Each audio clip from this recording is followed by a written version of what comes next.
மாத ஆரம்பத்தில் உங்கள் ராசிநாதன் சுக்கிர பகவான் உங்கள் ராசிக்கு 12ஆம் வீடான மேஷ ராசியில் தனஸ்தானாதிபதியான புத பகவானுடன் இணைந்து சஞ்சரிக்கிறார். குடும்பம் மற்றும் குழந்தைகளினால் செலவுகள் அதிகரிக்கும். குழந்தைகளுடன் சுற்றுலா சென்று வருவீர்கள்.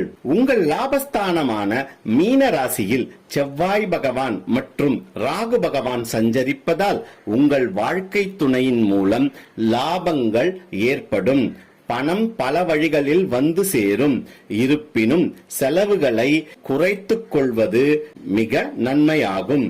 மே 20ஆம் தேதி உங்கள் ராசிநாதன் சுக்கிர பகவான் உங்கள் ராசிக்குள் வந்து ஆட்சி பலம் பெற்று சூரிய பகவான் மற்றும் குரு பகவானுடன் இணைகிறார். எனவே வீட்டுக்கு புது பொருட்கள் சேரும். வண்டி வாகனங்கள் பழுது பார்த்து புதுப்பிப்பீர்கள். பிள்ளைகளின் படிப்புக்காக